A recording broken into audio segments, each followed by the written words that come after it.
Et bonjour! Alors du coup, on se retrouve dans cette petite vidéo, du coup, pour vous expliquer comment utiliser du coup le rebozo, qui est cette belle écharpe d'origine du coup mexicaine, pour pratiquer du coup le serrage de bassin qui est connu, finalement partout dans le monde en fait sous différents noms, qui est quelque chose d'important pour venir prendre, soin, de notre bassin, de nos tensions, de nos organes pelviens, de toute cette zone qui est finalement considérée aussi comme quelque chose de très sacré dans plein de cultures et aussi, surtout parce que franchement, c'est trop agréable, donc pourquoi pas s'en priver?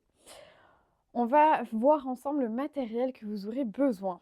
Donc, vous aurez besoin tout d'abord du coup d'une écharpe. Alors, si vous avez la chance d'avoir un rebozo, eh bien génial, vous pouvez le prendre. Sinon, je vous encouragerais à attraper un tissu. Peut-être des fois les foutas, si elles ne sont pas trop épaisses, ça peut passer. Sinon, tout ce qui est écharpe assez rigide, qui ne s'étire pas, ou alors pourquoi pas, du coup un drap, d'une seule personne, vous savez plié, des fois ça peut passer ou des draps housses aussi.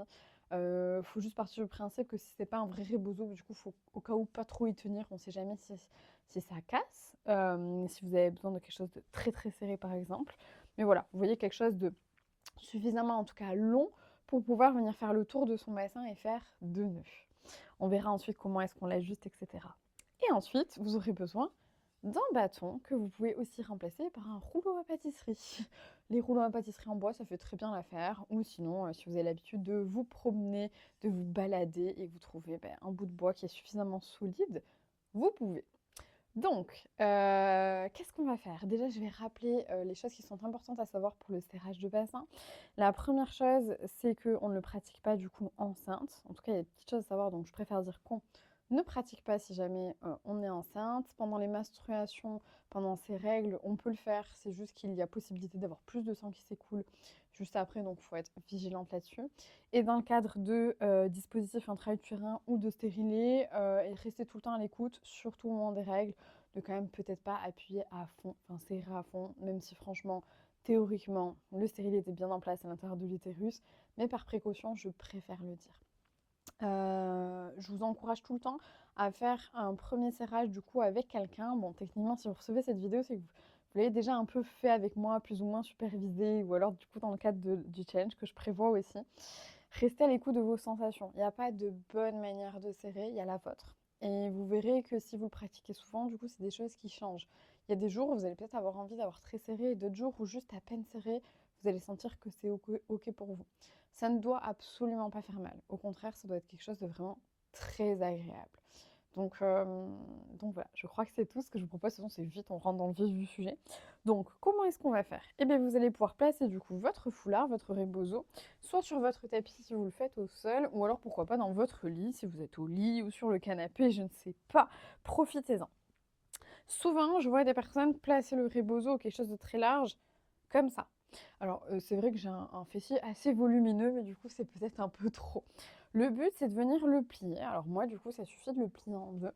Pourquoi? Pour que du coup, ça puisse bien faire le tour vraiment du bassin.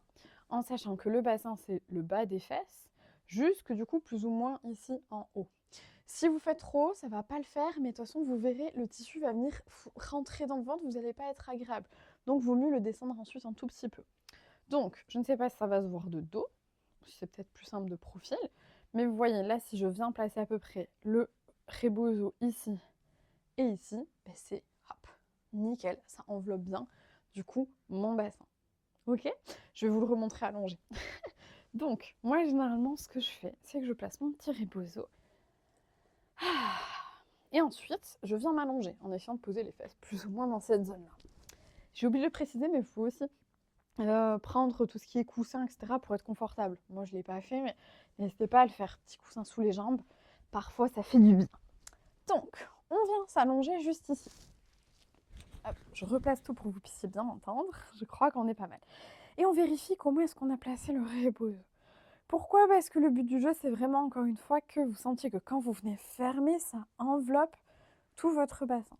Et sentez-vous libre aussi, bon, surtout si vous avez un vrai rebozo, de venir, hop, bien tout tirer. Vous voyez là, j'enveloppe bien, un à un, hop, parfait. Et pareil de l'autre côté.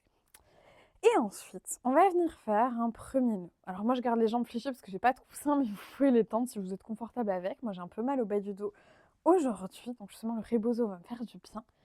Et donc, de toute façon, je vais finir par tendre mes jambes, ça sera plus simple quand même. On vient serrer.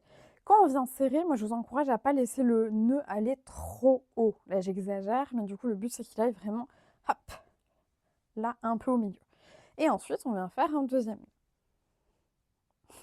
C'était le moment de vous rappeler aussi d'avoir le bâton pas trop loin de vous. Et c'est bien, moi, il me semble qu'il est au niveau de mes pieds. Tout va bien m'aider. Hop là. Donc, un peu de contorsion. On attrape son bâton. On vient le faire passer entre les deux nœuds. Hop. Donc là, vraiment, je suis entre les deux nœuds. Je peux bien resserrer. Et là, je vais venir, du coup, retendre mes jambes. Encore une fois, avec un coussin, ça aurait été mieux. Et je vais venir soulever et tourner. Alors des fois, au premier, on n'est pas obligé de soulever vraiment énormément. Mais là, vous voyez, moi, je vais avoir besoin de soulever et tourner pour éviter que ça vienne pincer et que je puisse aller serrer. Et là, c'est vous qui déterminez. Alors des fois, on peut en profiter pour réajuster un peu. Quand on le fait toute seule, c'est pas toujours le plus simple. Ou alors, on a quelqu'un qui peut nous le faire, peut-être. Des fois, c'est le moment d'appeler quelqu'un et de dire « Ah, tu veux pas venir m'aider ?» Hop. Et vous tournez jusqu'à ce que vous sentiez. Hop là. Par exemple, moi là, vous voyez, hop, ça me comprime un peu. Ah, je sens que j'ai pas envie d'aller plus loin. Donc juste là, on va pouvoir venir respirer. Tenir le bâton. Il y a une manière de faire pour que le bâton puisse tenir tout seul. Mais bon, c'est un peu trop compliqué à expliquer en vidéo. Mais celles qui m'ont déjà vu ou sont déjà venues en consulte ou en cours de yoga au Pays Basque, n'hésitez pas à me demander, je vous l'apprends. Et juste là, on vient respirer. On peut en profiter pour mettre une musique qu'on apprécie.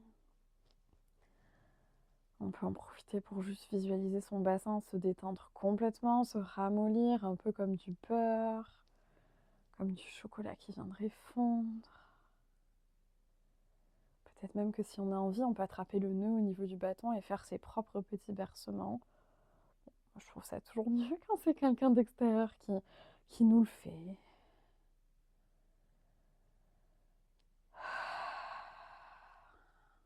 N'hésitez pas à bien reposer les bras au sol.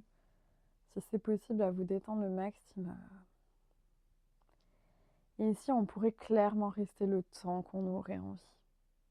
Donc si vous avez envie d'y rester un moment, n'hésitez pas à mettre pause à cette vidéo, mettre la musique que vous avez envie, ou pourquoi pas la série que vous avez envie. Et si ensuite vous avez envie d'apprendre comment en sortir, on est parti. On va éviter de desserrer d'un coup parce que c'est très désagréable. On va justement profiter du fait que là, moi, mes muscles sont en train de se relâcher. Et du coup, j'ai l'impression que c'est comme si le tissu est en train de lâcher, clairement, d'être moins serré, alors que pour autant, j'ai laissé ici serré. Donc soit je pourrais resserrer un peu plus. Là, j'ai l'impression d'être comme tout à l'heure.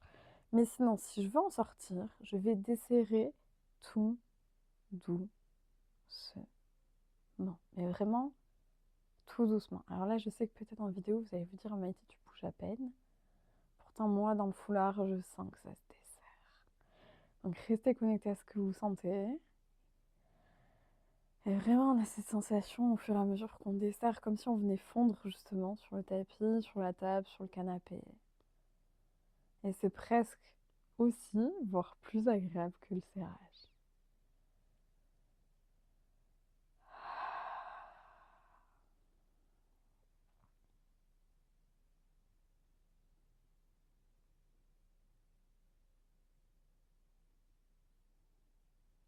Et vous continuez à desserrer tout doucement. À apprécier cette lenteur, peut-être ces fourmillements qu'on pourrait sentir dans les jambes. Mais c'est pas des fourmillements de ça s'endort. C'est des fourmillements de ça recircule. Et de sentir exactement la même chose dans le bassin avec le sang qui revient. Un sang neuf, bien oxygéné pour venir détendre ses muscles, ses nerfs, son utérus, sa vessie, son rectum. Et c'est là où on a l'impression que c'est interminable, qu'on continue de desserrer.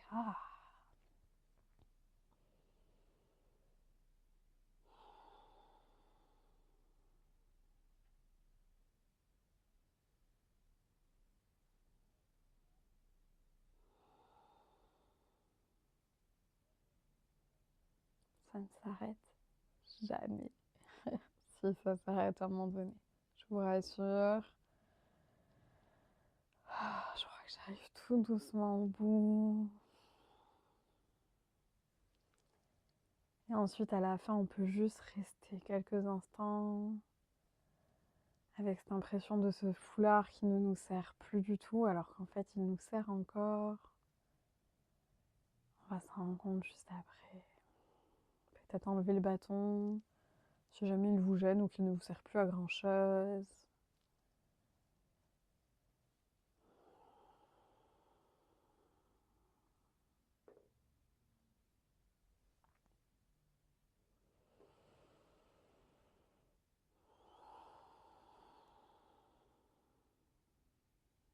Et ensuite, quand ça sera le moment pour vous, vous pourrez défaire d'abord le premier nœud. Et ensuite le dernier nœud. Et venir vous libérer de ce rebozo de cette écharpe. Et juste ici, écoutez ce que votre corps a besoin, peut-être de s'étirer, de bâiller. Peut-être de ramener tout doucement une jambe, puis l'autre. Ça peut être dur si, comme moi, vous aviez un peu mal au dos. Pourquoi pas de regrouper un peu une jambe, puis la deuxième, de basculer doucement droite et gauche.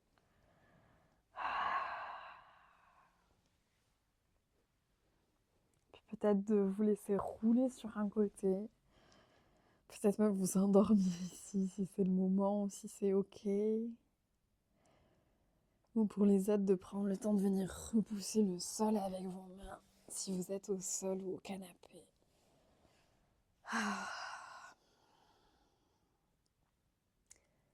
Juste d'observer les sensations dans votre bassin ici, peut-être assise, ou peut-être carrément s'il y en a pour qui c'est le moment et c'est ok de venir marcher et d'observer la sensation en marchant, qui généralement peut être à la fois comme si on était plus lourde et plus légère en même temps. Faut le sentir dans son corps pour comprendre ce que je viens de dire. Mais voilà, bien sûr, là, je vous ai fait un moment où on a fait assez rapide. On peut vraiment, encore une fois, y rester le temps qu'on a envie. J'espère que du coup, ça vous aura permis de tester tout ça et de peut-être le rajouter dans votre boîte à outils. En tout cas, n'hésitez pas à faire votre retour, à me poser des questions si jamais il y en a ou si jamais j'avais pas été assez claire sur une précision particulière. Et puis si jamais vous adorez et qu'un jour vous avez envie de tester un soin rebozo, parce que le soin rebozo, ça peut aller de 1 à 3 heures. Ça peut être donné par une femme ou par deux femmes. Ben, n'hésitez pas, si vous êtes sur le Pays Basque ou alors peu importe là où vous êtes, ben, allez chercher des petits soins rebozo. En tout cas, je me ferai un plaisir de vous recevoir à Saint-Jean-de-Luz si vous avez envie de recevoir un de mes soins, ou alors vous pourrez venir ici dans cette belle maison de la femme à Saint-Jean-de-Luz pour venir recevoir un soin rebozo de Luna, ou alors avec Luna et une de ses collègues avec qui elle le pratique du coup à 4 mains. Voilà, merci beaucoup à vous et à bientôt.